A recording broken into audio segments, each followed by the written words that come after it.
Bonjour à toutes et à tous, on se retrouve aujourd'hui en direct sur Twitch pour ceux qui regardent en direct, mais également en différé sur YouTube pour un format qu'on faisait il y a quelques temps. C'est vrai. Le Hit Parade, qu'on faisait même tous les mois l'année dernière jusqu'à ce qu'on arrête de le faire. Bah, jusqu'à ce qu'ils arrêtent. on cale en fin d'année où c'était devenu un petit peu compliqué. On se retrouve avec Aline. Bonjour Aline. Bonjour tout le monde. Bonjour. On se retrouve avec Sylvain. Bonjour. On se retrouve avec Pénélope. Bonjour. Salut. Oh, on se retrouve avec Martha. Bonjour à tout le monde. Bonjour. On avait arrêté ce format parce qu'on s'est lancé dans plein de choses, de grands chantiers cette année. C'est un format qu'on n'a jamais voulu arrêter, qui est très important pour nous. C'est le moment où on fait le bilan des jeux de société depuis la dernière émission. Et là, la dernière, elle date forcément de l'année dernière. Donc on a beaucoup de jeux à vous présenter dans ce format. On a fait un hit parade des 6 derniers mois d'un coup. Et j'ai été surpris en voyant la liste, elle n'était pas si grande. Parce qu'il y a eu une sélection. Okay. Alors on va expliquer directement. Vous pouviez voter. Il y a une sélection, c'est normal. Voilà, on ne lit pas tous le même journal, c'est ça. Vous pouviez voter pour vos jeux préférés si vous êtes abonné d'un monde du jeu, abonné de la newsletter, abonné de notre Discord. Vous avez eu accès au vote, abonné de ton Discord également. Mon Discord, il y a eu droit aussi. Ouais. Voilà, vous avez pu voter, vous avez été très nombreux à voter puisqu'on a eu 4 fois plus de votants, je crois, que sur les précédents numéros. Comme on a ouvert à la newsletter, il y a plus de monde qui ont pu voter. On a un sondage qui concerne beaucoup de joueurs spécialisés. Donc déjà, ça, on en est ravis. 4 fois plus, ça veut dire qu'on a dépassé les 300 votants. Ah oui, c'est pas mal. Ça représente déjà merci du tout le monde. Et merci Lactique qui a abonné Aline Wittberg à la chaîne. Merci beaucoup. Cette liste, elle était plus courte parce qu'on a fait une sélection. On a intégré tous les jeux qu'on a présentés sur nos chaînes respectives. Donc les jeux que tu as présentés sur ta chaîne, les jeux que nous avons présentés sur un monde de jeux sont présents dans la liste, mais pas que. On a tous aussi sont mis... déçus. Oui. Peut-être pas toutes sur Alors, chaîne. ceux qui sont sortis pendant les ça. 6 derniers mois, évidemment, ceux qui ne sont pas encore sortis ou qui sont en version étrangère ne font pas partie du classement. Ah, voilà. Et nous avons rajouté également tous les jeux qui nous ont semblé indispensables de notre point de vue. Donc c'est une sélection, il n'y a pas tous les jeux qui sont sortis. Évidemment, ça représenterait 700 jeux, sinon c'est un nombre assez impressionnant. Là, il y en avait, je crois, de mémoire, 72, quelque chose comme ça. C'est déjà pas mal. Hein. Ça fait, oui, pour réduire à 3, c'est quand même... Exactement, puisque vous pouviez voter uniquement pour 3 jeux. On a dépouillé, donc on a pris les papiers, ça a pris pas mal de temps. Et nous avons le classement final avec à la fois nos préférences, puisque chacun d'entre vous a l'occasion de voter pour 3 jeux. On va vous parler de nos jeux préférés, mais également vos préférences. On va revenir sur les jeux qu'il ne fallait pas manquer sur ces 6 derniers mois, et c'est très important. Il y a un aspect de conseil. Si on fait cette émission, c'est pour vous conseiller. C'est ça qui est important aussi pour nous, c'est que vous ressortiez en vous disant tiens, celui-là, j'en avais pas entendu parler, d'un seul coup, j'ai peut-être une petite envie de le découvrir. C'est évidemment positif, ça ne nous empêchera pas de aussi vous partager nos déceptions éventuelles quand on évoque un jeu sur lequel nous, on n'a pas été emballé, et ça arrive forcément assez souvent. Voilà, c'est bien insisté, on est vraiment sur du personnel en fait. On est vraiment sur de la vie personnelle. C'est pas forcément. Il y a des jeux, parfois, on a vu qui sont peut-être pas forcément dans vos votes. Vous êtes peut-être passé un peu à côté, des jeux qui sont passés sous les radars, mais nous, c'est les parties qui nous ont plu, donc on est content de le mettre en avant et d'en parler un petit peu. Tout à fait.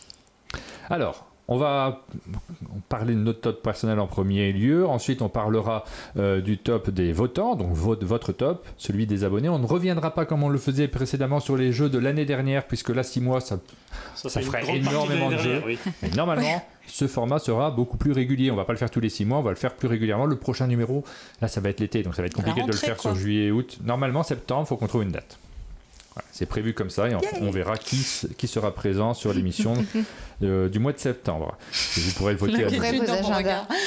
Ça dépend de vous. Venez. Moi, je ne demande pas mieux, mais... Je pense que je serai là. Oui, toi, j'ai des chances d'être là. Martin aussi. Juste avant de commencer le top, est-ce qu'il y a des événements, des choses, le monde du jeu, comment vous l'avez vécu? J'ai envie de revenir vers chacun d'entre vous sur ces 6 derniers mois. Super dangereux comme question, sans réflexion. Nous, on a triché un peu, on savait un petit peu. On a un petit peu réfléchi à ce qu'on avait envie Alors, de dire. Alors Aline, c'est 6 mois de 2023. Il y a tellement de jeux qui sont sortis et en discutant pour préparer cette émission, ce que je me suis dit, c'est qu'il y avait vraiment maintenant des auteurs que j'avais très envie de suivre. Je me suis fait cette réflexion pour Benoît Turpin, j'ai beaucoup aimé ses derniers jeux. Je me suis fait cette réflexion pour Antonin Bocara, parce que vraiment, je trouve que ces jeux sont de plus en plus personnels, ils sont atypiques, c'est vraiment pas des jeux qu'on a l'habitude de voir. Et vraiment, à l'avenir, je vais avoir systématiquement un œil sur ce qui vont sortir parce que je trouve que ça sort un peu des sentiers battus. Et ça fait plaisir de voir à quel point le jeu de société peut partir dans des directions différentes. Focus, pour moi, ça a été vraiment une excellente surprise, un jeu que je trouve incroyable. Attention, ne dévoile rien de ta liste. Et ben en fait, il ne fera pas partie de ma liste. Oh là là. Elle commence à placer des jeux. Il a fallu que je dise, Aline, attention s'il te plaît. Tu as le droit à 3 jeux comme tout le monde. Et directement, il y a eu une négociation. J'ai toujours l'impression de ne pas pouvoir faire comme les autres. Donc voilà, mon bilan, c'est plein d'auteurs que j'ai maintenant envie de suivre. C'est plutôt une bonne nouvelle. Pénélope, pour laisser le temps à Sylvain de réfléchir. Moi, rien à dire. Il y a 2 choses qui m'ont marqué sur ces 6 premiers mois. La première, c'est que normalement, je suis plutôt joueuse de gros jeux, expert, etc. Et j'ai pas eu de grands... Ça n'a pas été une période de jeu expert pour moi très forte, alors que j'ai trouvé que c'était une période folle pour les petits jeux, les petites boîtes, les jeux familiaux et les jeux à 2 joueurs. C'est-à-dire qu'il y a eu beaucoup de très très bons jeux à 2 d'affrontement, très très bons tout petits jeux pour les vacances. D'ailleurs là il y a une sélection pour l'été qui est complètement folle. Alors je ne vais pas citer les noms. Oui, mais c'est souvent le cas. Hein. Le début d'année est toujours traditionnellement entre Cannes et l'été, un moment où les gros jeux sont un petit peu moins présents. C'est normal. Mais disons que moi d'habitude je me porte plus sur les gros jeux et quoi qu'il arrive. Et là, moi il y en a eu plein dans des jeux familiaux, dans des jeux initiés, mais même initiés légers, qui m'ont vraiment emballé. Et ça, c'est plus rare. Et puis l'autre chose, c'est que moi, ce début d'année a été super marqué par toute l'arrivée des IA, de Midjourney. Ça a été un sujet que je porte et que je continuerai contre lequel je continuerai de me bagarrer, parce que c'est très important pour moi que les illustrateurs puissent continuer à avoir du travail dans le milieu du jeu de société. Voilà. C'est une période qui a été marquée par ça. Effectivement, c'est un débat sur lequel on est revenu assez régulièrement et ça nous a torturé un petit peu. Moi, j'en ai passé des nuits compliquées pendant une période. Oui, voilà. Et ça rentre en compte, évidemment. C'est aussi une période pendant laquelle il y a eu quelques boîtes qui ont fermé. Dans notre émission, on a eu l'occasion de parler plusieurs fois de studios qui fermaient leurs portes, ce qui est toujours un petit peu blessant quand on parle de Brajlon, de Pearl Games, la restructuration qu'on a eue chez Asmodée notamment. Ça change un petit peu les cartes. On avait l'impression de commencer chaque infoludique par aujourd'hui, et on avait un deuil au début de chaque émission sur ces 6 mois. À titre personnel, j'ai été marqué aussi sur la réorganisation d'un monde de jeu, parce qu'on a eu à la fois le plaisir d'accueillir de nouveaux membres dont tu fais partie, Pénélope.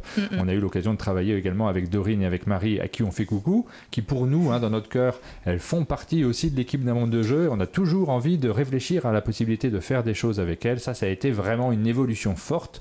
Et il a l'impression d'avoir vraiment la Dream Team, quoi. Oui. Et puis cette impression derrière de ne pas réussir à tout gérer, parce qu'on est peut-être une équipe un peu plus élargie, mais avec pas plus de moyens qu'avant, voire peut-être même moins. Moi, j'ai été marqué par la difficulté qu'on a eue à travailler sur les jeux qui sortaient au fur et à mesure, à pouvoir les suivre, à pouvoir en parler. Je n'ai jamais eu, depuis qu'on a lancé un monde de jeu, autant l'impression de ne pas avoir l'occasion de jouer aux jeux, de ne pas pouvoir les découvrir, et même au-delà, de ne pas pouvoir les acheter, puisqu'on n'a pas le budget en fait pour acheter des jeux dont on parle. Et vous allez le voir dans cette émission. Je crois que c'est pareil pour toi, Sylvain, en fait. C'est pour ça que je m'attendais à ce que tu reviennes là-dessus aussi. Alors, en fait, moi, c'est compliqué. À la fois, j'éprouve beaucoup de fierté par rapport à ce qu'on a pu faire depuis le début de l'année, mais ça, on en a déjà parlé. La couverture sur Cannes, les sabliers d'or juste après. Des beaux événements. Comme on disait, le hit parade, c'est un format qui a sauté un petit peu. On a aussi les jeux du chalet, donc l'ancienne vidéo news qui a sauté parce qu'on n'avait pas le temps de tout faire. Mais en même temps, on a fait quand même un sacré boulot dont on peut être fier.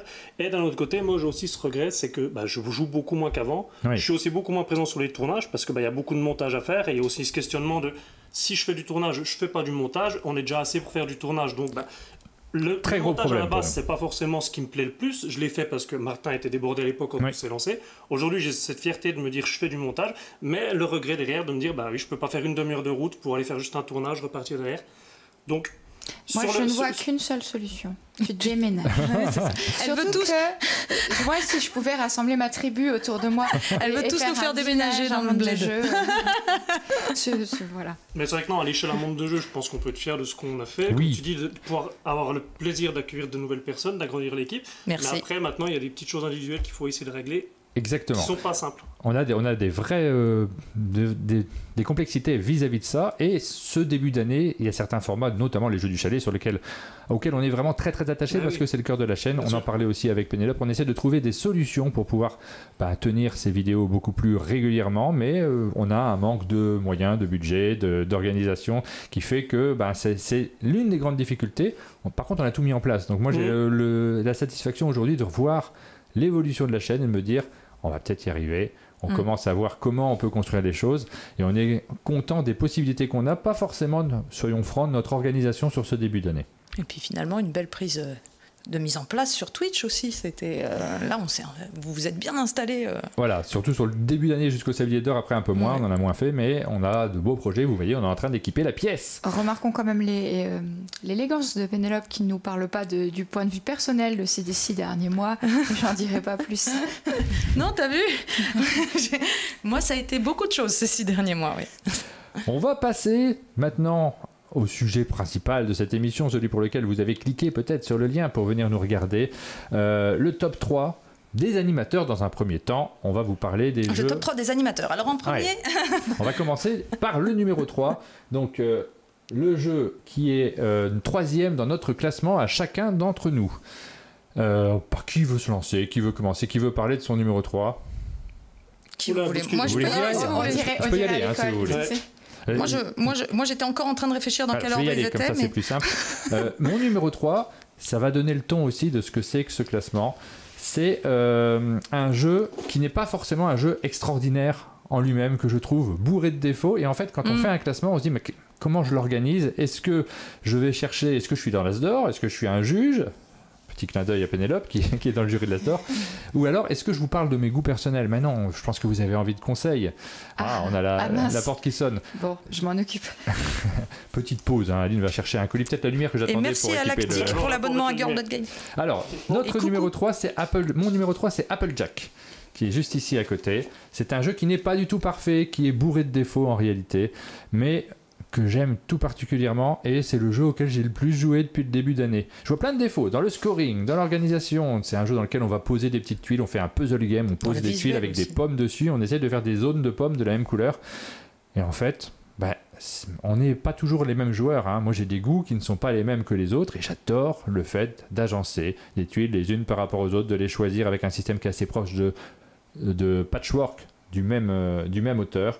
Donc c'est le jeu qui m'a sans doute le plus marqué sur ce début d'année. Je me rends compte que j'ai pas ma souris, donc il faut que je fasse les choses au doigt, mais ça marche pas très bien. Si tu veux faire apparaître le petit visuel, je vais aller chercher ma souris. Ne vous inquiétez pas, tout est maîtrisé, mais normalement on fait apparaître le visuel pour que vous puissiez voir le nom de l'auteur, Uwe Rosenberg. Vraiment les mettre dans l'ordre. Et donc voilà, c'est mon numéro 3, c'est un jeu que je conseille vivement et qui est jouable sur Board Game Arena. Je préfère toujours découvrir le jeu sur table avant d'y jouer sur Board Game Arena, mais si ça ne vous pose pas de problème, si vous êtes prêt à lire la règle et à le découvrir sur la plateforme, vous allez pouvoir découvrir si le jeu vous plaît également ou pas. Moi je le conseille assez fortement. Et puis, c'est exactement ce que tu as dit. C'est-à-dire que moi, j'ai le même effet avec Applejack. C'est-à-dire que tu joues, tu te dis, il n'est pas parfait, c'est bizarre, il a quand même un goût de reviens-y. C'est vraiment. C'est-à-dire que tu fais une partie et tu te dis, ah ouais, j'aimerais bien y rejouer, quoi. Donc, puis c'est Uwe Rosenberg. J'ai l'impression qu'il n'y a rien qui va dans le jeu. C'est-à-dire que l'ergonomie, elle n'est pas extraordinaire. Le visuel j'ai est pas du mal à voir ce qui se passe. L'image est plutôt jolie. Non, la couve, oui, mais le plateau, c'est pas. Ouais, le scoring, il est bizarre derrière. À chaque fois, j'ai du mal à l'expliquer. Le matos, il est un peu cheap. Donc, mais j'aime bien jouer. Donc, est-ce que je vais pas mettre le jeu auquel j'ai le plus joué dans mon top quand même, malgré tout? Bah, si, je l'ai mis dans mon top. On va enchaîner avec ton choix, Sylvain. Oui, alors moi en numéro 3... Je vais chercher ma souris pendant ce temps-là parce qu'elle me manque vivement. Tout le monde s'en va en fait. Donc je pense qu'à un moment on sera... Pénélope, je vais te parler de mon numéro 3. Tu vas te lever et partir? Je suis là. Ah. En 3 évidemment, bon, je pense que tout le monde le connaît, ou à peu près tout le monde le connaît, ou on a au moins entendu parler. Il s'agit de Trio. Trio, c'est un petit jeu de cartes très simple, très rapide. Donc rapidement, c'est un jeu dans lequel on va avoir des cartes numérotées de 1 à 12 en 3 exemplaires à chaque fois. Et le but du jeu, c'est d'être le premier à réussir à refaire 3 trios. Donc 3-1, 3-4 et 3-12. Et donc pour ce faire, on va avoir des cartes en main. Et chaque joueur va devoir les classer dans l'ordre croissant. Et à mon tour de jeu, je vais dire, Pénélope, montre-moi la carte, ta plus grande carte. Elle va révéler sa carte et évidemment tous les autres joueurs vont le voir. Et donc plus on va avancer dans le jeu, plus on va essayer comme ça de se rappeler de qui a quelle carte pour essayer de faire des trios. Et je t'en parlais tout à l'heure en off, moi je trouve que ça fait partie de ces jeux, quand on y joue, on se dit mais c'est évident, c'est simple. Pourquoi personne n'y a jamais pensé avant en fait? C'est le genre de jeu, quand il arrive, on se dit mais oui, donc ça marche, il y a une bonne ambiance qui s'installe autour de la table, c'est simple à expliquer, donc ça fait partie de mon top 3, j'adore ce jeu. Moi je suis contente que tu l'aies mis parce que j'ai longuement hésité à le mettre dans mon top 3, donc je me disais, bon il y a peut-être quelqu'un qui va le mettre autour de la table, mais c'est vrai que c'est un jeu qui fait vachement l'unanimité autour de moi aussi, c'est-à-dire que pour l'instant j'ai pas encore trouvé quelqu'un sur qui ça fait vraiment, c'est nul quoi, vraiment ça marche avec beaucoup de gens, Trio. Donc voilà, c'est vraiment un très bon jeu. Oui, c'est universel, c'est vraiment le jeu familial, tu l'expliques facilement. Enfin oui, c'est un jeu, on a l'impression d'avoir déjà joué à des jeux qui ressemblent à ça, mais alors que non, c'est tout nouveau. Enfin, il y a une bonne ambiance, c'est très très bien. Si vous le connaissez pas, on vous le conseille.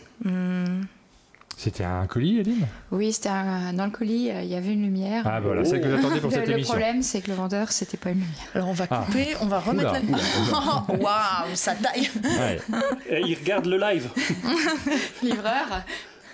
Je suppose que j'en suis à mon troisième choix. Ah bah écoute, on va t'écouter sur ton top 3. Alors j'ai eu un petit dilemme en regardant la liste parce que je me suis dit je peux voter pour mes goûts d'adulte ou voter pour mes goûts d'enfant, et je me suis dit que ce serait peut-être plus sympa de vous parler de mes goûts en jeu enfant, puisque vous étiez déjà tous prêts à parler des adultes. On va parler tu comptes sur nous pour le reste. Ouais, je compte sur vous. Pas des adultes, je vais me contenter d'être un enfant ce coup-ci. Donc moi j'ai choisi mes 3 jeux enfants, les 3 jeux enfants qui m'ont le plus marqué, que j'ai préférés, que les petits testeurs ont le plus aimé. Alors quel est le numéro 3? Le numéro 3, c'est la Toupie Voyageuse. Alors la Toupie Voyageuse... On a vraiment eu... Enfin, en fait, c'était très dur de classer ces jeux. Je les sens presque à égalité dans nos cœurs. La Toupie Voyageuse, on a vraiment eu un coup de cœur, et les petits testeurs ont adoré découvrir la boîte. Ils l'utilisent, ils l'ouvrent à chaque fois. Vraiment, ça fonctionne très bien. Alors, qu'est-ce que c'est la Toupie Voyageuse? C'est l'adaptation, la réadaptation du jeu Ghost Adventure pour les enfants, avec un matériel qui est vraiment particulièrement adapté, puisque cette fois, la Toupie a un lanceur, ce qui permet aux enfants de ne jamais rater la mise en route de la Toupie. Alors c'est un jeu avec des plateaux, il va falloir accomplir des quêtes. J'adore les plateaux, je les trouve super bien dessinés, ils ont des univers qui sont super chouettes. Et comme vous voyez sur la couverture, la Toupie, elle va se déplacer sur les plateaux pour aller chercher des choses, scorer des choses. Et ça va jouer sur la motricité, puisqu'on tient ces plateaux, on va les faire bouger pour faire se déplacer la bougie. On va pouvoir faire des figures avec les plateaux, on va pouvoir passer d'un plateau à l'autre, d'un joueur à l'autre pour réussir ces petites missions. Et quand on a réussi les petites missions, on a un magnifique petit livre de récompense avec des autocollants qu'on colle. Et je trouve que c'est malin, il y a de la motricité fine, on va pouvoir avoir le plaisir de coller son petit autocollant, ça fonctionne parfaitement. Et c'est pas comme d'habitude, quoi. C'est un jeu qui sort un petit peu des sentiers battus. Ça vaut vraiment le coup que vous vous y intéressiez, je trouve. Et en plus, vous allez voir que si vous jouez à ça avec vos enfants, vous allez vite leur piquer la boîte. Mais en fait, ça nous replonge dans l'enfance, le fait de jouer avec les toupies. Donc même en tant qu'adulte, je pense qu'on s'amuse. Comme tu disais, il y avait une première boîte qui était sortie, qui était déjà quand même familiale. Là, c'est encore plus destiné à un jeune public, mais en tant qu'adulte, on s'y amuse quand même. Alors, 2 précisions. D'abord, c'est pas des bougies, mais des toupies, Eline, parce que n'ayez pas peur. J'ai dit ça ? Oui, t'as dit bougies à un moment. Ouais. Ne vous inquiétez pas. Bougies allumées. Vous allez brûler la maison. Je crois vraiment que mon cerveau a besoin de repos. Deuxième précision, je vois sur le chat notamment, vous pouvez réagir, on peut réagir à vos réactions. C'est pas une réédition, la première boîte existe toujours, elle est toujours disponible, c'est vraiment une nouvelle boîte. C'est ça, c'est une réadaptation en fait, à peu près. Oui. Hein. Donc, et on a fait une vidéo qui est super, vraiment, où Vlad Vatin nous explique le jeu, l'auteur et l'éditeur nous explique le jeu, mais en allant au-delà de l'explication. Qu'est-ce que j'aime faire des vidéos comme ça, c'est-à-dire que vous allez avoir le côté créatif derrière. En fin d'émission, il sort ses prototypes, il y a un côté enfant qui joue avec le matériel, qui est tout fou derrière. Pour réaliser le montage de la vidéo, je suis d'accord. En fait, le moment où il commence à regarder et à sortir tous ses anciens plateaux et on voit tout sur la table, et ce qui est fascinant, c'est que lui, il est aussi fasciné par ce qu'il raconte. Et forcément, quand quelqu'un est passionné et raconte des choses, ça nous passionne aussi. C'était très bien à voir. Et si je l'ai vraiment voulu en parler de ce jeu, c'est parce qu'effectivement, rencontrer l'auteur, qui est l'éditeur, c'est incroyable, il est super, la vidéo s'est très bien passée et tout. Et moi, le jeu m'avait plu, mais c'est toujours pareil, il faut toujours avoir la validation des enfants. Ouais. Et là, je vous le confirme, ça marche parfaitement. Ouais.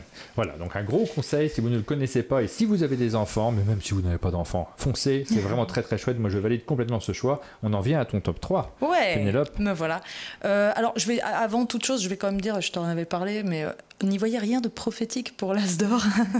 Déjà, premièrement, parce que je ne serai pas seule à l'As d'or, et deuxièmement, parce que je ne vais pas penser les choses de la même façon pour le choix d'un As d'or que pour le choix de mon hit parade tout perso, où je vais me faire plaisir à fond en choisissant des choses que peut-être je me dis ça va pas plaire à tout le monde, ou ça va être très spécifique, ou ça va avoir des défauts comme tu dis. L'As d'or, c'est un label. Voilà, donc là je vais faire mon top 3 à moi, et j'hésite encore. Allez.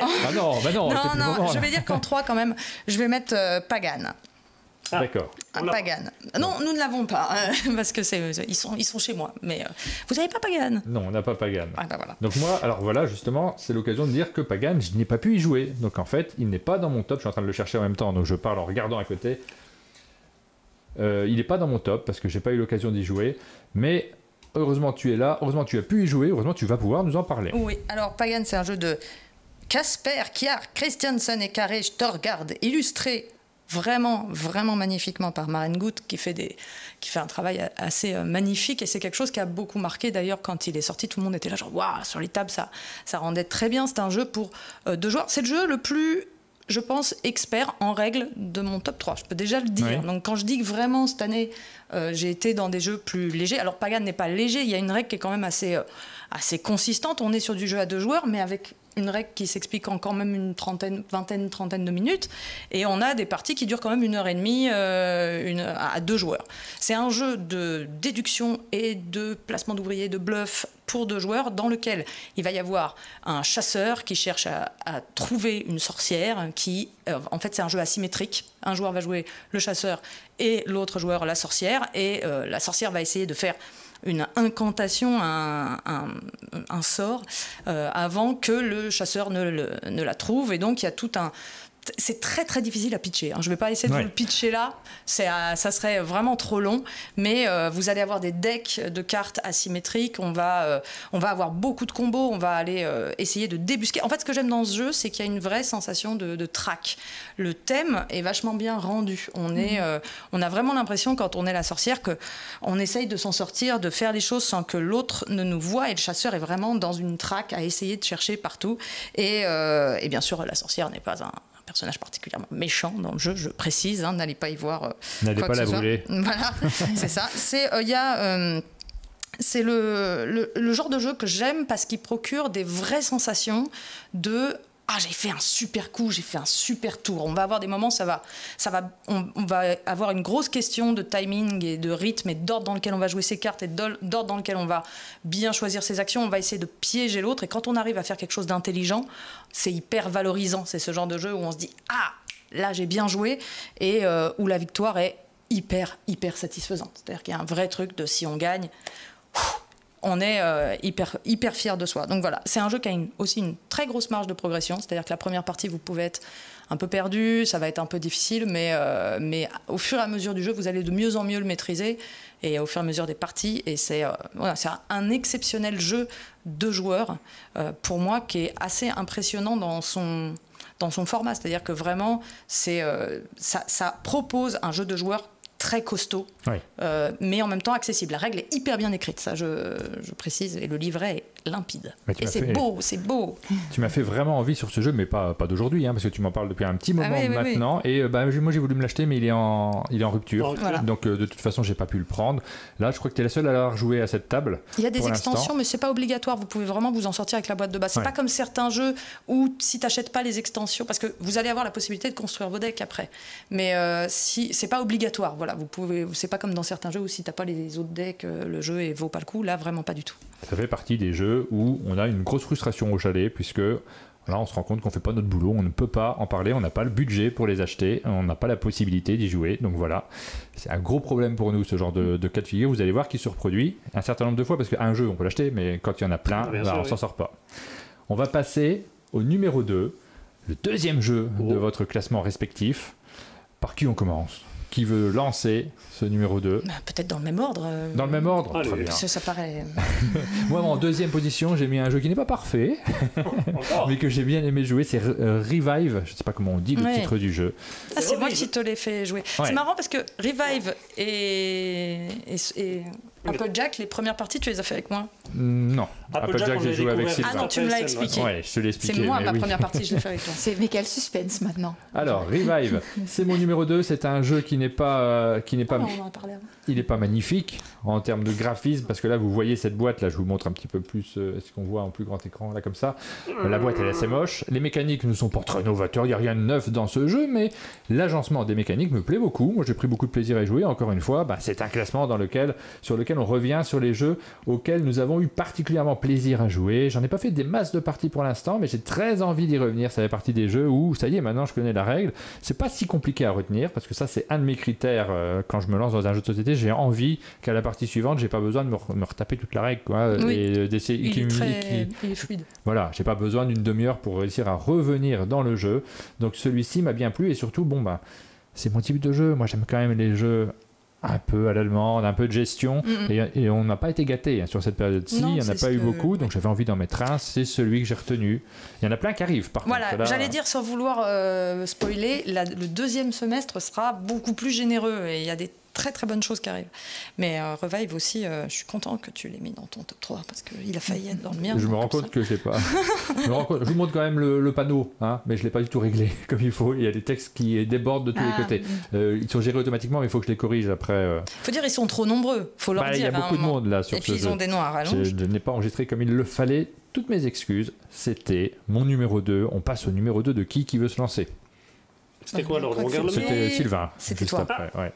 Alors, je reviens. Mon numéro 2, j'ai mis Mindbug. Mindbug, c'est un tout petit jeu. Et pour le coup, quand je dis tout petit jeu, c'est rare dans ce type de jeu-là. Une partie va durer entre 5 et 10 minutes. Et on est sur un type de jeu qui, d'habitude, moi, me plaît pas forcément. C'est ce jeu d'affrontement pour 2 joueurs. Avec des cartes type carte Magic, tous ces jeux-là, où on va avoir plein de pouvoirs qui vont contredire la règle. Et je sais que c'est le genre de jeu dans lequel il faut s'investir pour vraiment comprendre toutes les règles et les règles de cartes. Celui-là, une partie c'est moins de 10 minutes, il y a très peu de cartes dans la boîte, ça se joue très très vite, et ça c'est ce qui m'a beaucoup plu. C'est que parfois on va avoir l'impression de se faire rouler dessus parce que les cartes sont très puissantes, mais on s'en moque, parce que de toute façon, un peu comme dans un jeu abstrait, ok j'ai perdu, et ben maintenant on fait la revanche. Et pour finir sur le jeu, le petit twist un peu malin, c'est que toutes les cartes sont très puissantes, mais chaque joueur possède devant lui 2 cartes qu'on appelle des Mindbugs, et à tout moment, si l'adversaire joue une carte qui nous semble puissante, je joue un de mes Mindbugs, je te vole la carte, désormais elle m'appartient. Mais attention, on peut le faire que 2 fois dans la partie. Donc la stratégie, ce sera peut-être d'essayer d'aller chez l'autre avec des cartes un peu intéressantes pour qu'il claque ses Mindbugs, pour ensuite dérouler notre jeu. Et donc je trouve ça très très bien, j'ai pris beaucoup de plaisir à y jouer, et encore une fois, ce petit format, je pense que s'il avait duré plus longtemps, je m'y serais moins intéressé que le fait que ce soit simplement un jeu qui se joue très rapidement, on a envie d'y rejouer. Ok, cette partie je l'ai mal gérée parce que j'avais pas les bonnes cartes, on y rejoue, les ports sont très cool, donc c'est une très belle découverte pour moi. J'ai bien aimé aussi.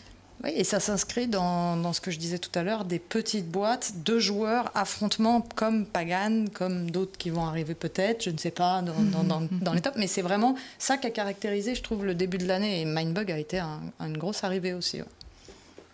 C'était le numéro 2 de Sylvain. Moi, alors, des fois, sur certains pouvoirs, on a des doutes en termes d'équilibrage parfois.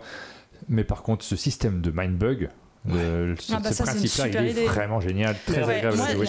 Tu vois, tu dis qu'on a des doutes sur certains pouvoirs, mais en fait, pour le coup, le Mindbug va corriger ça. Parce que si tu as des cartes très puissantes, tu vas quand même pouvoir la Mindbugger derrière. En fait, moi, le seul bémol que j'ai sur le jeu, mais après, je comprends.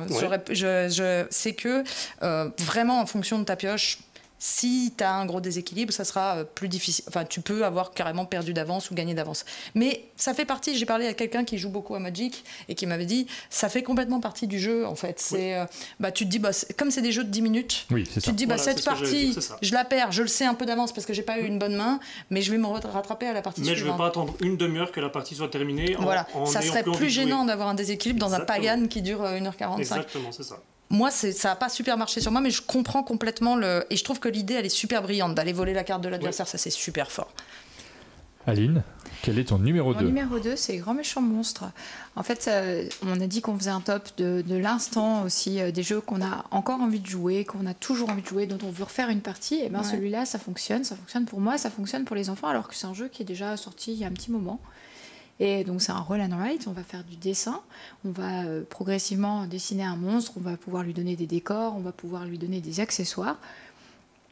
C'est super sympa, d'autant plus qu'on sait que c'est un peu casse-gueule les jeux de dessin, on ne sait jamais vraiment si ça va fonctionner ou pas. Et celui-là, c'est un jeu de dessin pour enfants. C'est d'autant plus casse-gueule parce que les enfants ne savent pas tous super bien dessiner. Mais là, comme on va ajouter des petits éléments au fur et à mesure, comme on a des exemples dans la boîte, et ben, en fait, si, ça fonctionne très bien. Il y a le plaisir de la composition que ressentent les enfants qui se disaient au départ, mais je ne suis pas très sûre, tu sais, moi, je ne suis pas si bien dessinée. Je ne vais pas forcément réussir à faire le monstre qui fait le plus peur. Et ben au final, si. Ils sont super fiers de leurs dessins, ils les conservent, ils donnent des noms monstres. Et je trouve que ça c'est vraiment la petite fierté qu'ils ressentent qui marche très bien. Alors même que certaines fois, ils n'ont pas forcément gagné la partie parce que ce n'est pas un coop. Il va falloir essayer d'être le premier à dépasser en posant des tuiles qu'on a scorées au fil de la partie dans un trouillomètre qui permet de mesurer l'avancée de nos points. Et cette petite comparaison de scoring, elle me plaît beaucoup parce qu'en fait, déjà, ça fonctionne visuellement, mais on est quand même sur de la comparaison de longueur non numérique.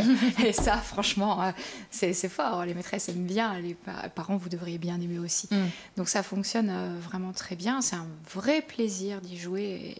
Toujours un vrai plaisir d'y jouer. C'est un des rares jeux enfants auxquels j'ai joué. Et alors, verdict? J'adore. Enfin, j'ai surtout adoré voir ma nièce de 4 ans y jouer et que ça marche aussi bien. Elle a 4 ans. Hein. Bah oui. Alors, elle comprenait pas très bien la partie faire monter les... Mais alors, tout ce qui est piocher et faire un dessin et cocher les petits trucs, c'est... Puis il y a aussi ce petit dilemme de est-ce que j'attends ou est-ce que je n'attends pas? Comment je vais gérer ma frustration? Et ça fonctionne, ça marche très bien, quoi. Il y a le rush d'essayer d'aller le plus vite possible, il y a j'attends mais je prends des risques. Et tout ça, c'est très bien géré par le jeu. Je trouve que vraiment, c'est un plaisir.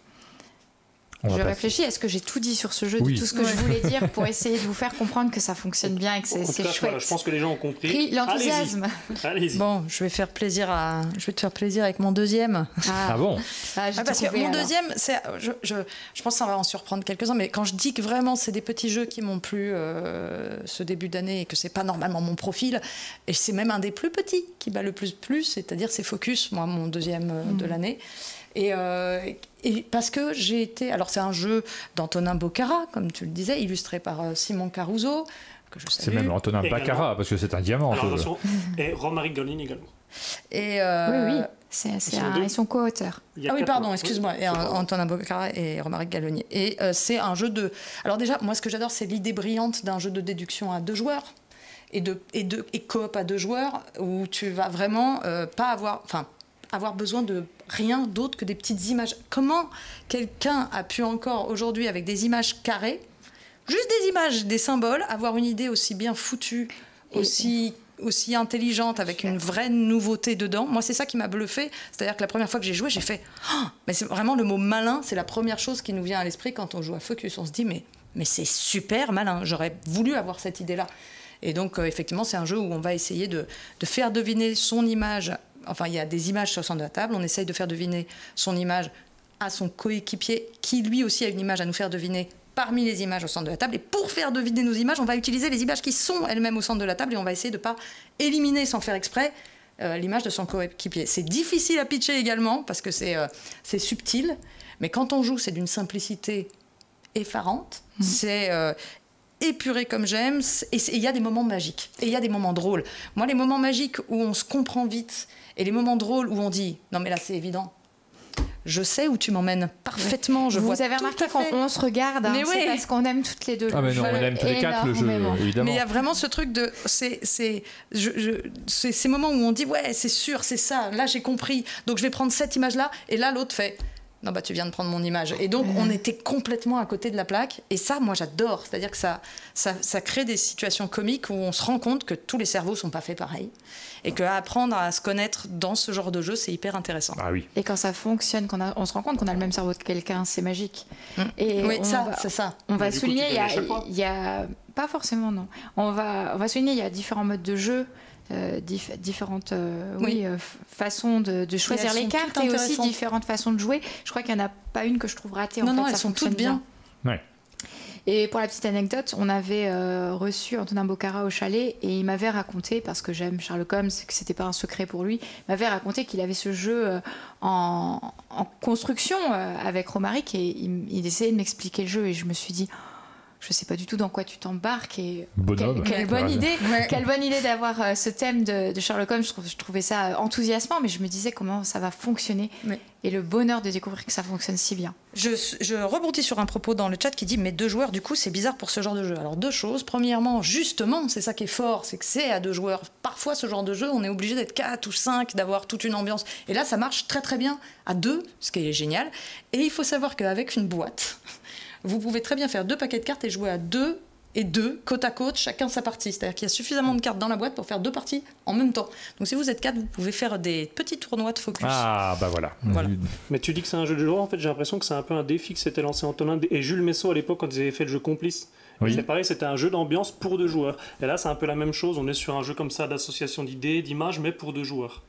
Mais c'est un conseil, un collectif. Tout le monde l'adore. C'est pas parce qu'on ne le met pas chacun dans notre top 3 on a discuté avant et souvent on se dit c'est cool que tu en parles parce que ça nous permettra de rebondir dessus. C'est un vrai conseil qu'on vous donne. Si vous ne connaissez pas Focus, allez-y. Je crois que ça marche bien. Je crois que l'éditeur est content de l'implantation et que les retours sont plutôt bons. C'est un jeu qui est plutôt mal connu, donc on insiste dessus, ne le loupez pas. Et on le précise pas à chaque fois, mais ça fait partie des jeux dont on a réalisé une vidéo. Là, c'était dans le cadre des Sabliers d'Or. Donc si vous voulez voir un peu plus sur le jeu, n'hésitez pas à retrouver sur la chaîne la vidéo sur les Sabliers d'Or sur Focus.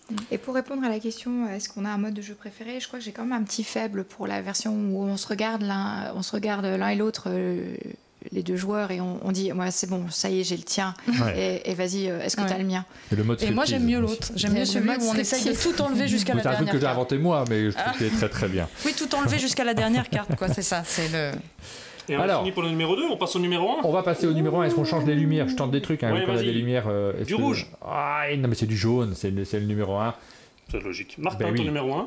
Alors, mon numéro 1... Attends, je veux savoir. Mais il faut que je me rappelle déjà, parce que si, c'est le même que toi, Sylvain. J'ai choisi Trio, moi également, en numéro 1. En numéro 1, carrément, ouais. Je suis parti sur ce jeu-là. Pourquoi c'est pas tout à fait mon type de jeu, Trio, à la base. Mais ça veut rien dire, cette phrase-là, c'est pas mon type de jeu. C'est vrai que quand on se qualifie, on a tendance à dire, moi je suis plutôt un joueur de jeu allemande. Un jeu de gestion. Pareil, c'est pas mon type de jeu. Pas. Mais en fait... Et même à un moment je me dis mais je le mets dans mon top ou je le mets pas dans mon top, mais il y a quand même un critère qui rentre en compte pour moi qui est très important, c'est que j'aime aussi beaucoup jouer avec les joueurs autour de la table et c'est le genre de jeu qui le permet, c'est-à-dire que c'est un prétexte, on va sortir Trio et je comprends tout à fait, j'ai lu vos commentaires, il y en a certains qui disent bof Trio, moi ça m'emballe pas, il y a beaucoup de hasard et tout ça, mais oui évidemment, bien entendu, c'est pas un jeu de gestion, il y a une part de hasard qui est prépondérante dans ce jeu, mais c'est celui qui vous permet le plus, je trouve, depuis ce début d'année, de plaisanter avec un joueur, de parler d'autre chose, de faire la comédie autour de la table. C'est un jeu prétexte pour vivre aussi des moments et pour appréhender les joueurs, vraiment, pour passer un temps avec eux. Ça m'a beaucoup marqué, moi, cet aspect-là sur ce jeu-là. On s'est raconté des histoires, on s'est créé des légendes quand on l'a découvert à Vichy l'année dernière. On avait fait 5 parties, t'as gagné les 5 parties. Oui, donc c'était énorme. Et après, on a fait des vidéos avec... t'as tout perdu. Oui, mais ça n'a pas d'importance. On se crée des légendes, on s'amuse en bien quand Martin perd. Alors moi, j'ai... un peu trop, vous aimez trop que je perde. J'ai une anecdote inintéressante à ce sujet. J'avais fait une partie à Besançon qui n'avait pas marché du tout. Et en fait, je vais vous expliquer pourquoi. Donc c'est un jeu, comme on disait, il faut trouver des numéros. Et donc on joue, et j'arrive pas à trouver le 1 chez personne. Donc je regarde au centre de la table parce qu'il y a une pioche, je trouve pas. Et en fait, on se rend compte... Si l'anecdote c'est la carte était par terre, c'est pas drôle. Non, c'est presque ça, mais on se rend compte après quelques minutes de jeu, c'est qu'en fait, il y a plusieurs modes de jeu. Et donc là, vous avez le 12 en gros, et vous avez ici un tout petit 5 pour un autre mode de jeu. Et un des joueurs, je vais pas citer, c'était ma femme, elle avait mis sa carte à l'envers. Et en fait, du coup, elle pensait que c'était un 5 ou une autre valeur, alors que ça devait être un 1. Et du coup, le jeu était complètement cassé. C'est un très bon moment. Bon, t'as mis une carte par terre, on ira la chercher plus tard.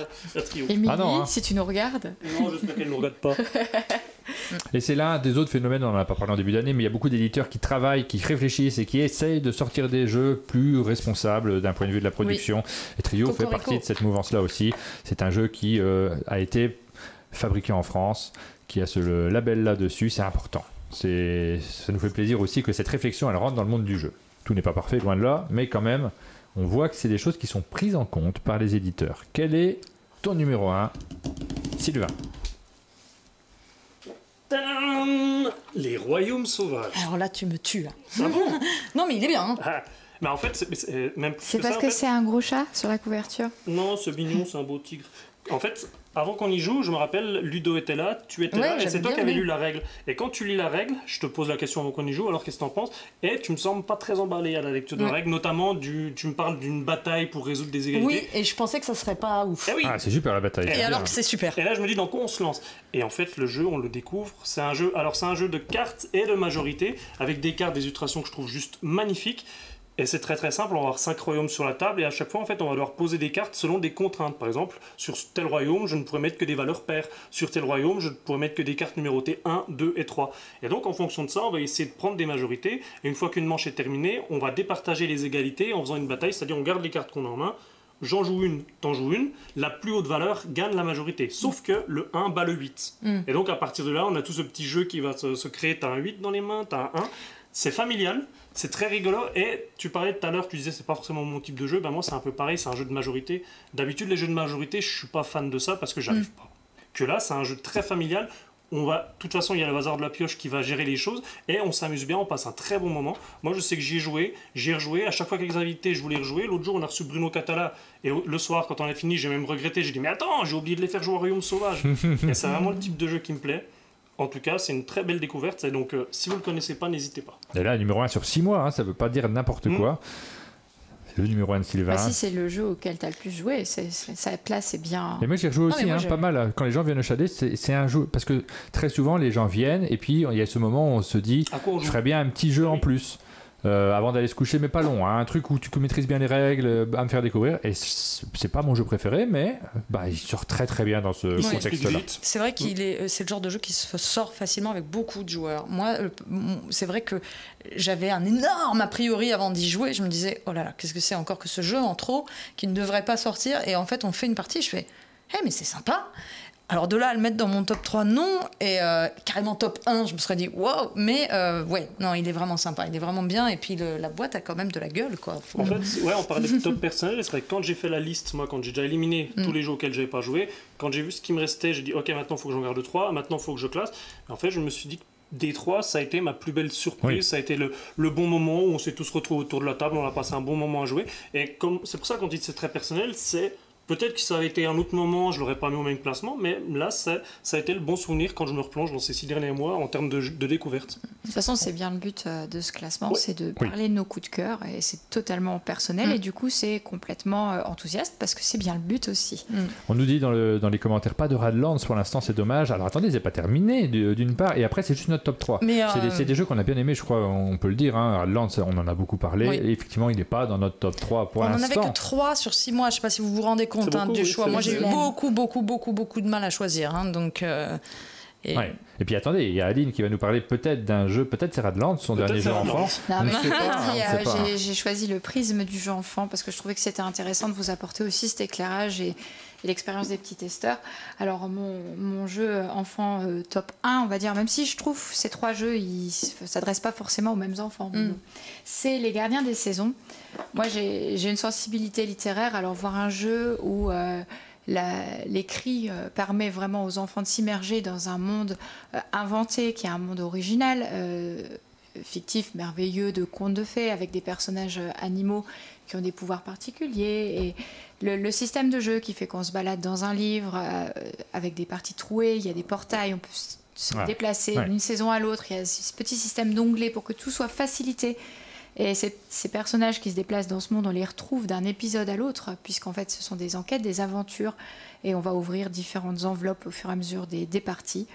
C'est vraiment une sensation super agréable de pouvoir faire vivre aux enfants le genre de jeu que j'aime bien faire, moi, du type Descent, où on se balade dans un univers, on crée des choses, on va voir des personnages. Descent pour enfants. C'est vraiment l'impression que je pouvais faire partager aux petits testeurs ce plaisir que j'avais dans ces jeux-là. Ou même les portails avec les petits testeurs, c'est devenu des vortex, enfin bref.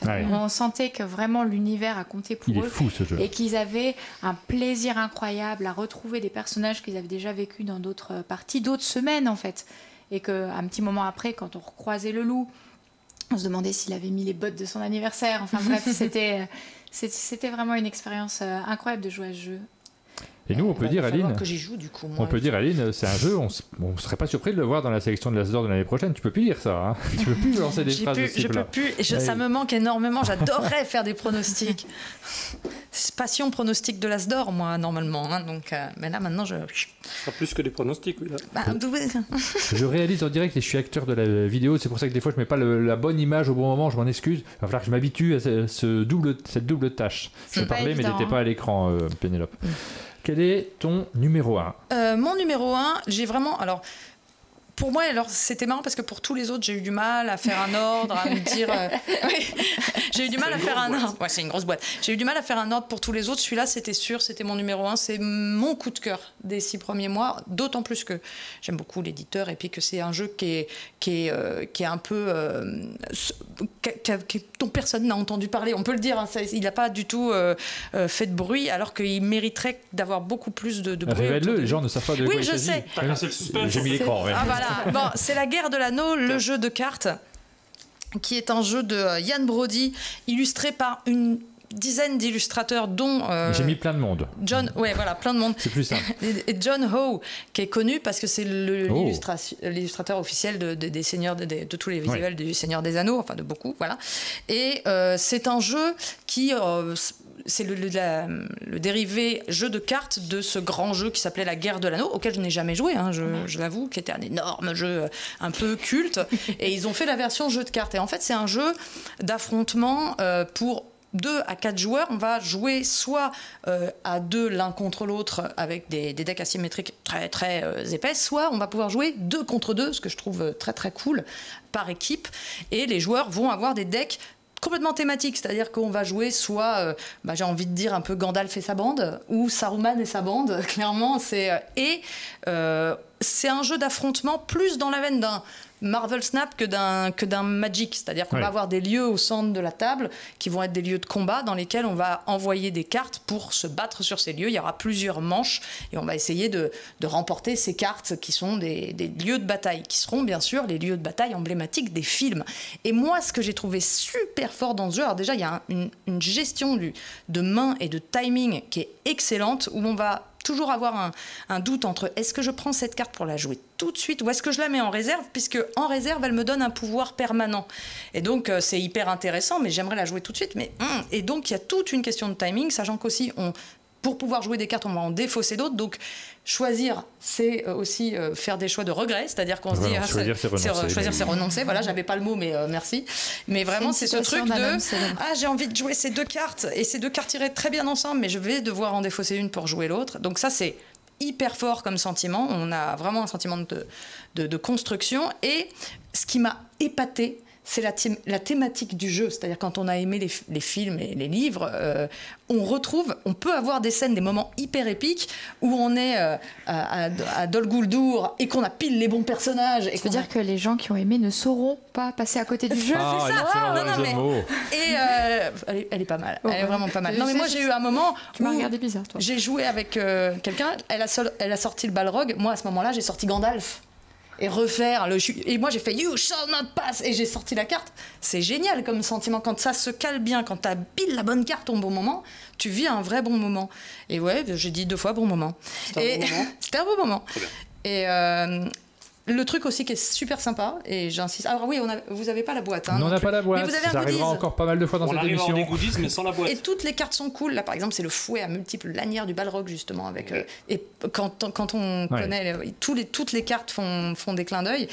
Et le truc que j'aime aussi beaucoup, c'est que c'est un jeu qui s'apprend très très vite, c'est-à-dire 15 minutes on a la règle à tout casser, c'est très très simple comme règle. Par contre la partie peut durer jusqu'à 2 heures, c'est-à-dire que c'est des jeux profonds où ça va beaucoup batailler autour de la table, et il y a plusieurs modes de jeu. Alors par contre attention, je vous le dis, le mode découverte, l'espèce de partie qu'ils ont fait d'initiation, faut pas la faire, vraiment allez directement à la partie normale, parce que moi je l'ai fait et à la fin de la partie d'initiation j'étais là, Bof. Ouais. Ça enlevait toute la synergie entre les cartes. Ça enlevait toute. En fait, on n'avait vraiment pas. C'était juste pour apprendre à jouer, peut-être. On avait les mécaniques, mais on n'avait aucun sentiment, aucun feeling autour du jeu. Donc vraiment passer directement en mode normal. Il est pas beaucoup plus dur en fait. Il est juste un peu plus long. Et c'est un jeu que moi là ça m'a. Ouais, en fait c'est vraiment le jeu auquel j'ai envie de rejouer et de rejouer et puis que j'ai envie de faire découvrir à tout le monde. Donc moi Nuts Publishing, j'en parlais tout à l'heure, est un éditeur qui s'applique énormément à faire des jeux qui lui plaisent, dans le sens où c'est pas forcément des choses qui vont marcher à fond. C'est des jeux dans une ligne éditoriale hyper cohérente de jeux de combat ou de wargame, et il y a une volonté d'éthique dans son choix de jeu qui est hyper appréciable. Et La Guerre de l'Anneau, moi j'ai adoré. C'est mon numéro 1 et de loin. Alors il est pas là, mais je crois qu'on peut porter la parole de Jérôme et dire qu'il a adoré aussi. Il a beaucoup aimé, Jérôme. Ouais. Alors nous on l'a pas, cette boîte là, ça fait partie des jeux qui étaient sur notre liste d'achat et que pour l'instant on n'avait pas le budget, donc on n'a pas acheté de jeu sur cette période-ci. Si, j'ai acheté Revive quand même, qui est du coup dans mon top. J'en ai acheté quelques-uns mais pas celui-ci, donc nous on peut pas vous en parler davantage, mais tu nous donnes des envies, Pénélope. J'amènerai la boîte la prochaine fois. Faut que tu viennes avec, on peut faire une petite partie avec ça ce soir. Ça va être très très cool. Ça va être compliqué. Donc voilà, ça c'était le top 1 de Pénélope. On a eu le top de tout le monde, j'ai oublié personne. Oui, on va passer maintenant, c'est le moment que vous attendez tous, au top des abonnés. Ça va nous permettre, on va être un petit peu plus large cette fois-ci, on va parler de votre top 10. Et comme tu m'as rien dit, moi je suis trop hâte de savoir. Je t'ai rien dit ? Non. Suspense, moi c'est pareil. Mais moi aussi, je connais parce juste... que moi j'ai été absente en début d'après-midi, donc je pensais que vous étiez. Mais je crois que j'ai juste le top 1. D'accord. Quand même. Donc, j'ai pas tout le reste. Moi, c'est le reste qui m'intéresse. Parce que le top 1, j'avais ma petite idée qui s'est un peu... Eh ben c'est parti, vous pouvez commencer les pronostics. Je suis en train de chercher en même temps. Alors on profite, on vous dit bonjour à vous qui nous avez rejoints en cours d'émission, et on est toujours en train de faire le... Et vous êtes nombreux, ça fait très plaisir, vous êtes 146 en tout cas sur mon écran, donc merci beaucoup, et merci à tous ceux qui continuent de s'abonner, à Niki, coucou Niki. C'est un rendez-vous qui est très important pour notre chaîne, le Hit Parade, puisque vraiment, même ce palmarès, il est important. Ce sont des spécialistes qui l'ont établi. Vraiment, c'est des gens qui jouent aux jeux de société, qui font la démarche de s'abonner à notre chaîne, qui font partie de notre Discord. Donc, c'est pas n'importe qui non plus. C'est des gens qui connaissent le jeu de société. C'est pas un classement des ventes, parce que le classement des ventes n'est pas le même que celui du jeu de société. Et souvent, il y a une prime à la fois aux jeux qu'on a présentés sur nos chaînes, ça évidemment, puisque c'est des gens qui suivent nos chaînes, mais il y a une prime aussi aux jeux un peu plus, on a remarqué les années d'avant, un peu plus costauds. Ça arrive quand même que ces jeux-là, on les voit assez bien placés, puisque ça demande un investissement, et souvent, on a du plaisir à se dire qu'on a fait un bon achat sur un jeu un peu plus compliqué, donc ça peut rentrer en compte. On va commencer par le numéro 10, qui est aussi le numéro 11, puisqu'on a deux jeux à égalité sur ce placement-là. Nous avons à la fois Nymalia, la 10e place, et Revive. Oh, bah c'est vos chouchous. Moi, j'aurais mis, si j'avais voté comme une adulte et pas comme une enfant. Ah, ça y est, elle va faire son deuxième top 3. Tu vois, on avait dit qu'elle allait en premier. On va tous le faire, notre deuxième top 3. J'aurais voté pour Nymalia, et je vais vous dire, parce que c'est pas le genre de jeu vers lequel je serais allée d'office, parce que c'est pas forcément ce qui me plaît le plus, moi, ces mécaniques-là. Et ça m'a vraiment épatée, et j'ai tout le temps envie d'y rejouer. En fait, c'est simple. On lit ce qu'il va falloir faire pendant la partie directement. Et après, à nous de faire au mieux avec les cartes qu'on obtient. Je trouve ça brillant. En fait. J'ai tout le temps envie d'y jouer. D'y jouer avec les gens qui passent au chalet. Ouais, on y a beaucoup joué, tu l'as souvent sorti, même tu l'expliques, Aline, Aline se lance rarement dans les explications. C'est parce qu'elle a envie d'y jouer. Aline Wittberg qui explique un jeu. Ça vous épate, hein. Mais non, mais je dévoile ça aussi parce qu'il y a un côté où on voit que c'est quelque chose qui te plaît, même parce que quand on aime bien expliquer un jeu, c'est révélateur. Et c'est vraiment surprenant en fait, parce que vous n'auriez peut-être pas parié que c'est le genre de jeu où il faut déplacer des cartes, il faut les poser, choisir la position et tout, et essayer d'être le plus pertinent possible dans ce qu'on pose. Et pourtant, ça fonctionne bien avec moi. Ouais, et j'aime bien, alors que parfois je perds, j'aime pas parce que je gagne à chaque coup. Je l'aime beaucoup aussi, c'est un jeu de William Liévin qui est publié par la boîte de jeu, et donc le 10e, on en a déjà parlé, c'est Revive, un jeu assez costaud, on en avait beaucoup parlé au moment de sa sortie en version étrangère à Essen, et il a donc trouvé son public aussi, parce qu'on insiste, c'est sur les 6 derniers mois, être 10e, c'est pas faire partie des perdants, c'est faire partie des gagnants. D'ailleurs, je rebondis sur Carvaudion qui dit, dans mon top 3, j'aurais Radlands, Vindication et les animaux de Baker Street. Alors Baker Street c'est l'année dernière, et Vindication c'est dans les 6 prochains mois. Voilà, donc il y a des jeux qui n'y sont pas aussi. Il sort pas cette semaine, la semaine prochaine, je crois, Vindication. Je le dis en anglais pour mon accent. Tu dis hyper bien, tu t'es vachement amélioré. Non, pas du tout. Tu l'entraînes. Ne te moque pas de moi. Si, Vindication. 9e position. Je vous casse les oreilles, j'ai un petit cri. C'est Pagan qui est en 9e position.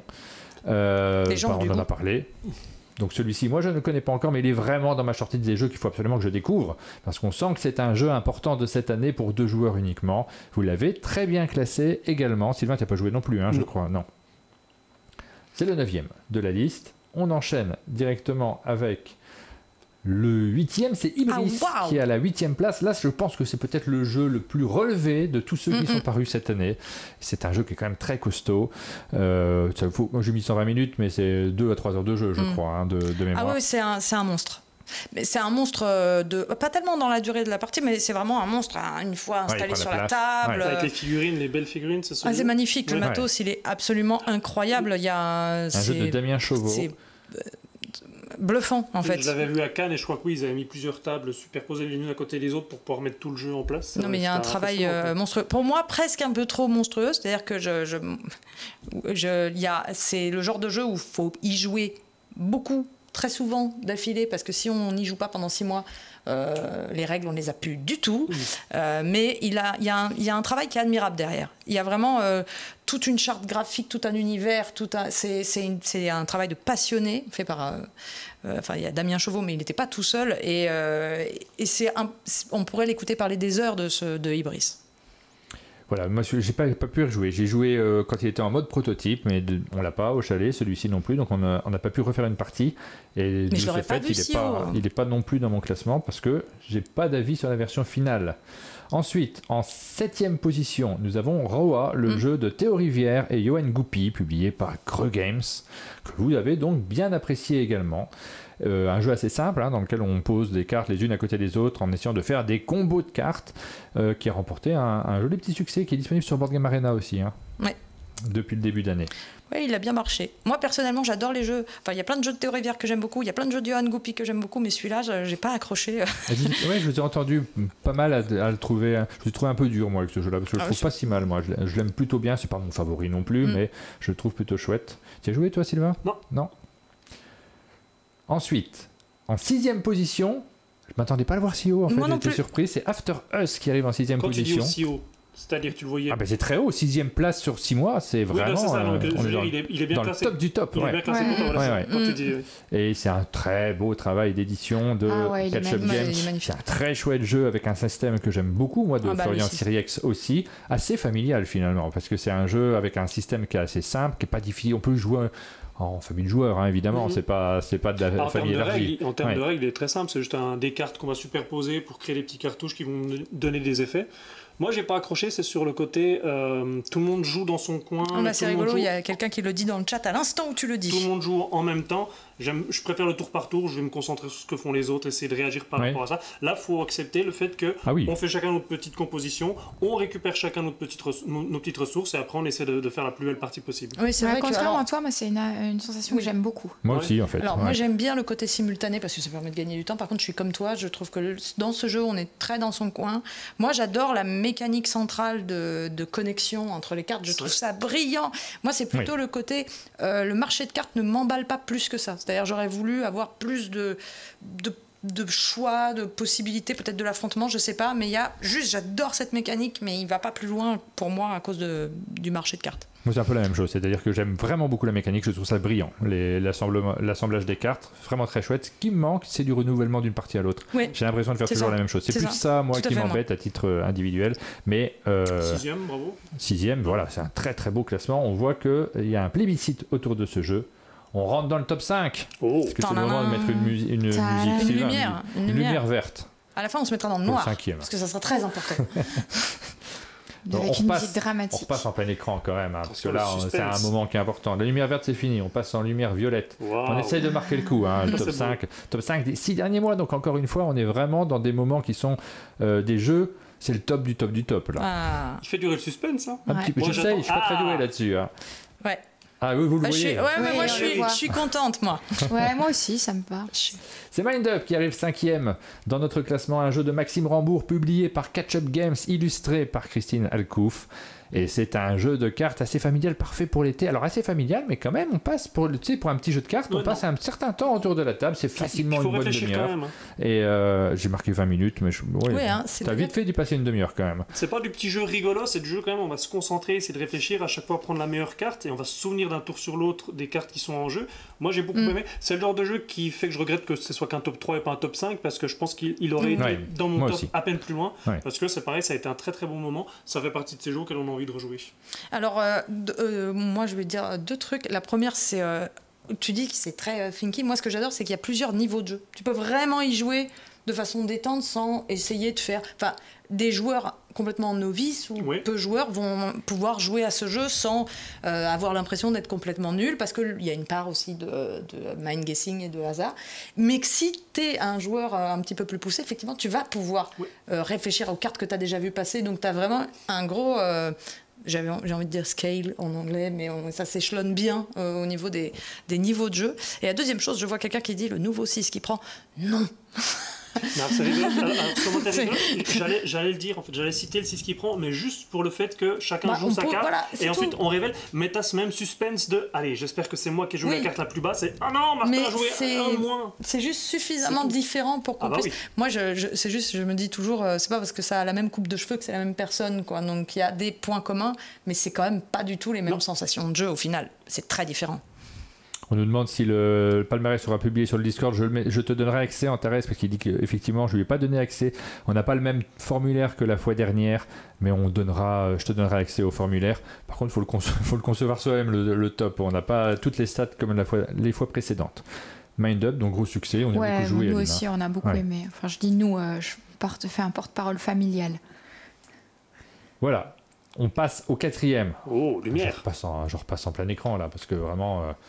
Tu gardes la lumière violette ? Non, on va changer. Hein. C'est plus la même lumière sur le top 3. Qu'est-ce que vous me faites faire n'importe quoi hein. C'est évidemment entièrement de leur faute. Oui, Printemps floral, ça vous va ? Oh, c'est beau, là je le sens proche. On dirait une couleur de sakura. Oui, c'est un peu. À l'écran, ça doit être un peu fade. On passe. Non, je pense que vous voyez pas grand-chose comme différence, mais nous on s'amuse bien. Le numéro 3. Numéro 4 ? Ah, bah c'est toi qui vas être content. Le numéro 4, pardon, oui, on va passer par le 4 avant. Le numéro 4, c'est Mindbug, qui arrive en 4e position. Un jeu de Richard Garfield, Marvin Egan, Christian Kudal, on est dans les petits jeux. Hélas, publié par Yellow, illustré par Denis Martinez. Tu l'avais beaucoup apprécié, Sylvain. Il y a beaucoup de monde, c'est un gros succès chez Yellow, ça fait partie des jeux qui fonctionnent très très bien et la suite est en cours de production. Oui. Ça fait même partie de ces jeux qui étaient très attendus, on le voyait quand la version, je crois que c'était une version Kickstarter à la base qui était arrivée et on sentait que les gens avaient hâte que le jeu arrive vraiment en version française, donc ce qui est, en version boutique grâce à Yellow. Donc oui, moi c'est un très bon jeu et bravo pour votre classement. J'étais trop fière, j'avais réussi à choper une boîte à Essen 2021. Oh là là, mais parce que j'avais repéré le truc, tu vois, donc... J'ai bien aimé tout à l'heure Sylvain quand il expliquait ce jeu, qui disait moi je vais le mind bugger. C'est quand les mots deviennent des verbes, c'est ça, quand des aspects du jeu deviennent des verbes, c'est gagné pour le jeu. À la base, ça devait pas être un jeu qui avait des extensions, ça devait rester un jeu, une boîte, si je me souviens bien, et en fait... Mais ils ont bien raison, évidemment. Ça va renouveler des petites cartes en plus, ça peut toujours être cool. On passe au numéro 3. Au numéro 3. Le podium.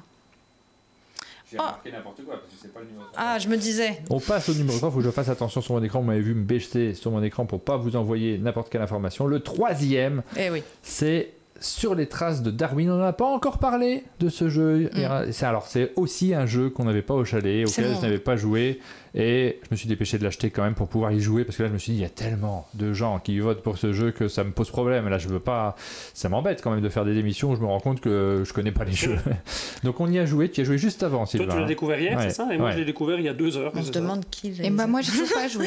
Donc il reste Aline qui doit le découvrir. J'aurais fait les 3 comme ça, 3 parties. Au lieu de faire une partie avec vous 3 en même temps. Mais c'est un bon choix, je comprends, c'est du jeu familial. C'est ce que je disais à Pénélope quand on a joué, c'est que j'ai l'impression d'avoir déjà joué à des jeux qui ressemblent à ça. Il y a rien de révolutionnaire, mais par contre on passe un bon moment, c'est du familial. On n'a pas 50 choix, donc on se casse pas la tête, mais on a quand même l'impression de se dire allez, ça c'est le meilleur choix possible. Le matériel est très très beau, donc c'est un ensemble de très choses. Belle production. C'est un jeu qu'on est content d'avoir parce que le matériel est chouette. La mécanique, elle est simple, familiale. C'est un jeu il m'a été conseillé en boutique pour le frère de ma femme qui a aussi des enfants. Lui, il est plutôt joueur, mais j'ai dit c'est quoi que tu me conseilles en ce moment comme jeu plutôt familial qui se joue bien avec des enfants assez jeunes. Il m'a conseillé ce jeu que je connaissais pas encore du coup il y a une semaine, et en fait c'est un très très bon choix. Ouais, et moi je le dis, c'était mon top 4. Voilà, j'ai longuement hésité à le mettre dans mon top 3. Je le trouve d'une efficacité redoutable, et puis les parties sont très courtes et c'est des parties qui donnent envie de tout de suite en refaire une derrière. Mathieu Verdier, c'est l'auteur de Fédération, qui était le jeu complètement à l'inverse. Et puis il y a un autre jeu que tu aimais beaucoup, toi, Sylvain, le Roll and White qui était publié par Story French. Qui joue encore Déméter, voilà. Ouais. C'est un Roll and White plutôt relevé, mais vu que c'est sur le thème des dinosaures, ça a beaucoup plu à ma femme et du coup on y joue souvent. Ouais. Et je suis assez admirative. Elle a toujours peur dès qu'il y a un peu trop de règles, donc c'est très rigolo. Je suis assez admirative de cette capacité de faire des jeux très très très très experts et des jeux très très accessible comme ça. Moi je le trouve très très bien sur les traces de Darwin. Alors moi j'ai trouvé ça très chouette, mais en fait j'ai vu tout le buzz parce qu'il y a beaucoup d'influenceurs qui en ont parlé également sur les réseaux et ailleurs, donc j'ai vu le buzz avant d'y jouer et ben je suis comme vous, hein, j'ai été surpris en y jouant de me rendre compte que ah mais non mais c'est un jeu très très simple. Oui, c'est incroyable qu'on en parle autant finalement. Je me suis dit oh là là, ça va être un truc, il va se passer un truc dans mon cerveau d'incroyable, et non, c'est vraiment très familial, très accessible, peut-être un poil trop pour le type de joueur que je suis. Mais c'est possible que j'aurais eu un avis différent en le découvrant comme ça. Mais tu sais que quand j'explique des jeux maintenant aux gens, j'évite avant d'avoir ce côté très alors vous allez voir, ce jeu est génial, parce que les gens s'attendent à quelque chose et sont souvent déçus. Donc maintenant, je vais vous faire jouer à ça, vous allez voir. C'est quelque chose que je sais pas faire, moi. Vous allez voir, c'est très simple. On joue à ça, c'est là très simple. maintenant, je vais leur ramener la guerre de l'anneau, ils vont me regarder genre oh là là. On t'attend sur ça, on t'attend sur ta gamme. Ça serait tellement super. On enchaîne avec le deuxième, on arrive tout en haut du podium. Le deuxième, c'est un gros jeu. On remercie quand même Philibert. Il n'est pas encore là, oui. Qui nous fait un raid avec 28 personnes. Salut Philibert. Merci Philibert. Merci à ceux qui se connectent sur la chaîne. Bienvenue, on est en train de faire le hit parade des 6 derniers mois. Et du coup, les si vous regardez sur Twitch, effectivement, mais ceux qui regardent sur YouTube, effectivement, on enregistre en direct. Et n'hésitez pas à venir sur Twitch pour voir ces émissions en direct. Le numéro 2, c'est Earth, qui arrive à la seconde place. Le jeu qui est publié par Lucky Duck Games, qui est de Maxime Tardif. Un grand bravo à eux pour ce jeu qu'on a présenté nous pendant les Sabliers d'Or, qui fait partie de cette gamme de jeux experts mais basé sur des cartes et sur les combos de cartes. Oui, entre experts et initiés. Hein, je deviens très à cheval sur cette classification, enfin que je fasse attention. Je pense pas que ce soit initié. Ça a été un jeu qui a fait un bruit phénoménal au début de l'année. Moi j'avais l'impression qu'à un moment c'était le meilleur jeu de tous les temps qui arrivait, quoi. Et alors moi j'ai mes réserves sur Earth, notamment ergonomique. Je trouve ça pas lisible, mais je comprends le succès qu'il a. Très très gros succès pour ce jeu. Il était très bien classé aussi au Sablier d'Or. Il l'avait pas emporté, mais honnêtement il n'en était pas loin. C'est un jeu dont on parle beaucoup, qui est disponible et qui rencontre donc son public, puisque ça fait pas très longtemps qu'il sort. Vous l'avez classé tout en haut, et là c'est le suspense. Le suspense est à son compte. Vous êtes tous en train de vous demander mais quel jeu peut arriver à la première position de ce classement? Je pense qu'on... Non, on sait pas. Je vous ai dit, il y a une prime. Les royaumes sauvages. Il y a une prime au jeu un peu complexe. Un peu compliqué, c'est en général souvent vous le voyez sur Earth qui arrive à la deuxième position. Le premier, ça n'échappe pas à la règle, il s'agit évidemment de Trio, un jeu qui se joue en 2h30 quand même, hein. C'est Trio qui arrive à la première place, et alors je dois préciser que c'est un jeu qui arrive à la première place de très très très très loin. Il est vraiment très nettement au-dessus de tous les autres. Il fait je crois qu'une personne sur 3 l'a mis dans son top 3. Une personne sur 3 pour Trio, voilà, exactement. Dans son top 3 de Trio. Donc voilà, très très gros succès. Vous le connaissez maintenant, on est plusieurs aussi à l'avoir souligné, mais les joueurs, qu'ils soient joueurs de gros jeux ou de plus petits jeux, ont plaisir à sortir une petite boîte de Trio à leur table pour passer un bon moment. C'est Trio bien, dit Philibert Jeu dans le chat. Voilà. Maxime, c'est le numéro 1 de votre top sur cette période, sur ces 6 premiers mois de l'année. Ouais, mais c'est vraiment ça. J'ai pas encore rencontré des gens. C'est vraiment un jeu qui fait beaucoup de l'unanimité. Après, ça peut être le préféré ou pas. Moi, ça va pas être mon préféré, mais c'est un jeu transversal. Il compte énormément. Ouais. C'est déjà un jeu qui a fait du bruit avant d'arriver. C'est un jeu qui a fait parler, et c'est un jeu c'est du petit jeu avec des cartes, donc c'est pas cher. Donc même par curiosité, les gens se disent tiens, j'en ai entendu parler, j'arrive en boutique, je vais l'acheter. Donc je pense que déjà ça transforme l'essai. Mais encore une fois, et là-dessus il faut qu'on mais donc tu es la voix du peuple finalement, toi. Oui, si on veut, mais encore une fois, c'est méfiez-vous aussi des effets où tout le monde dit que c'est génial, vous risquez d'être surpris en vous disant mais c'est que ça, mais moi on m'a dit que c'était incroyable. Mais oui, c'est un petit jeu. Je l'ai traumatisé. Naturellement, mais on est tous victimes de ça, même que ce soit Trio, du jeu ou du cinéma. Essayez-le, vous allez voir, c'est juste bien. Ouais, c'est un jeu de cartes quoi. Voilà. Voilà, et puis vous commentez, là on regarde aussi les commentaires de ceux qui regardent cette émission en direct, vous êtes en train de commenter pourquoi vous aimez moins, parce que forcément ça plaît pas à tout le monde ne se retrouve pas dans ces jeux de cette liste, mais encore une fois on insiste sur le fait que ces listes-là on les fait pour vous partager des envies, des plaisirs de jeu, des situations dans lesquelles vous pouvez jouer avec des enfants, avec des publics variés, avec des joueurs un peu plus experts. Là vous repartez avec une liste de conseils normalement, de jeux qui vous ont bien plu. On va terminer tranquillement cette émission en parlant de... C'est forcément subjectif, mais je te coupe quand même l'information de une personne sur 3. C'est une subjectivité qui est plus subjective. Au trio, oui. Oui, et ça, encore une fois, et c'est pas Pénélope qui dira le contraire, c'est un jeu qu'on s'attend à voir dans les sélections, des prix à venir, on ne sait pas. Je me désolidarise de cette phrase. Mais non, mais moi je dis ce que je veux. Oui. Je suis pas dans la Tu sens qu'on va jouer là-dessus. Ouais, ça va être super. Regarde Pénélope, ce jeu qu'on a découvert qui est vraiment génial, qui mériterait d'avoir des prix. On a terminé avec votre top 10, avec nos top 3. On va revenir quand même, parce que j'ai regardé dans le classement que vous avez établi, tous les jeux qui ont obtenu, lors de mémoire, plus de 5% de vote. C'est-à-dire, il y en a plein qui ont 0 vote, par exemple. Alors, petite subtilité, la guerre de l'anneau, 0 vote. 0. Je sais, mais c'est aussi pour ça que j'ai envie d'en parler, parce que je l'aime tellement, et c'est vraiment mon numéro 1 au-delà de ça.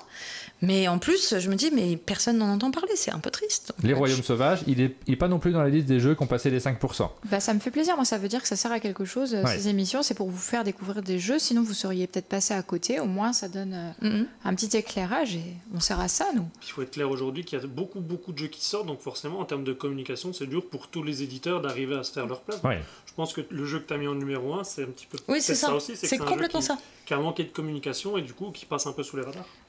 Les jeux enfants ne sont pas dans ceux qui ont passé les 5%, mais ça, il y a une raison, c'est assez logique. Bien. Mais même moi, je veux dire, on vote selon un prisme, du coup, c'est pas la même façon, de faire des choix.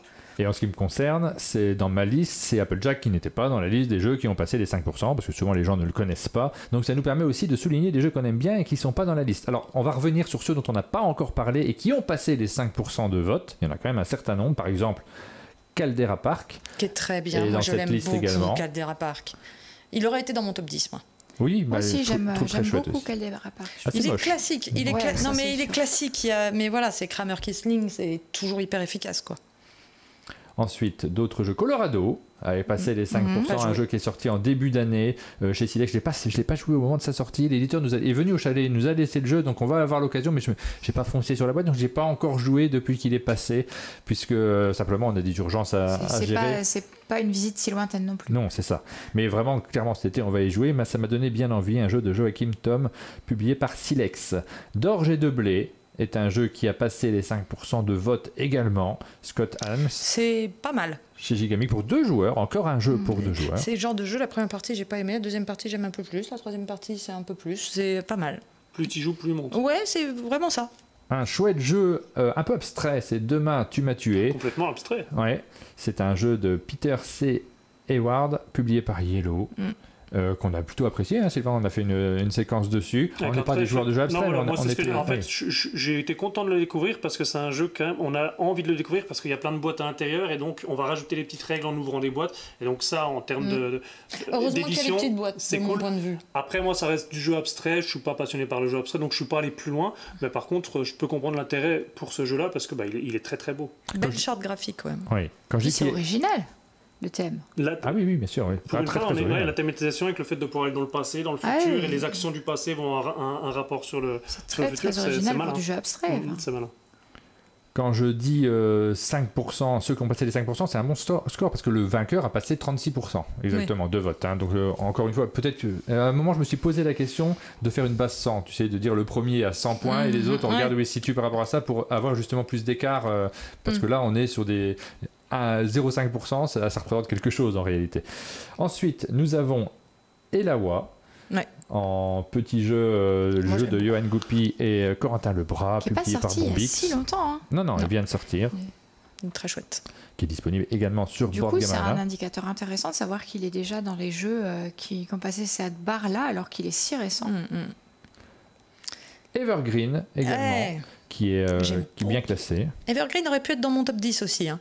C'est dommage, c'est pareil, il est passé assez inaperçu alors que le matos est magnifique. C'est le même auteur que Photosynthesis. D'ailleurs, c'est un peu Photosynthesis, mais mieux. Ouais, très surprenant ça, de sortir un peu 2 fois le même jeu chez 2 éditeurs différents. On pu faire grincer des dents. On en connaît d'autres. Ensuite, nous avons Gozu X qui est paru, donc autre jeu à 2, autre gros succès, autre jeu que nous n'avons pas au chalet, donc on n'a pas pu vous en parler non plus, celui-ci, publié par Storywear French et signé par Studio Soif. C'est l'éditeur qui ne dit pas son nom. Oui. Vraiment, Gozu, Pagan, Radlands, Mindbug, ça a été les jeux à 2 joueurs d'affrontement, ça a vraiment marqué le début d'année, quoi. Kites fait partie des jeux qui figurent également assez bien dans ce classement. Kevin Amano, publié par Matago. Petit jeu très simple, petit jeu d'ambiance. Très sensation frénétique sur le temps, c'est très sympa à jouer. Moi, ce que j'adore, c'est que la thématique marche. C'est-à-dire que cette idée d'avoir 10 et des cerfs-volants qu'on essaye de maintenir dans les airs avec ces sabliers qu'on doit retourner, moi, je suis assez bluffé de l'idée thématique par rapport au matériel. C'est un chouette coopératif avec une belle ambiance autour de la table. Ouais, c'est très rigolo comme jeu. Je crois que c'est le 12e de la sélection. La guilde des expéditions marchandes était vraiment pas loin du top 10. Je l'ai beaucoup apprécié. Moi, il est pas loin non plus dans mon classement. Je suis frustré, moi. Top 10 aussi. J'ai pas joué. Très chouette. Et avant qu'on commence le classement, Martin m'a quand même dit tu n'as pas joué. Ça se trouve, il aurait été dans ton top. C'est marrant, pour moi, il était... Il faut qu'on trouve des solutions là, pour jouer les davantage parce qu'on est vraiment en situation de frustré au chalet de ne pas réussir à jouer suffisamment à tous les jeux qu'on adore, qu'on a envie de partager avec les copains. Je regarde s'il y en a d'autres.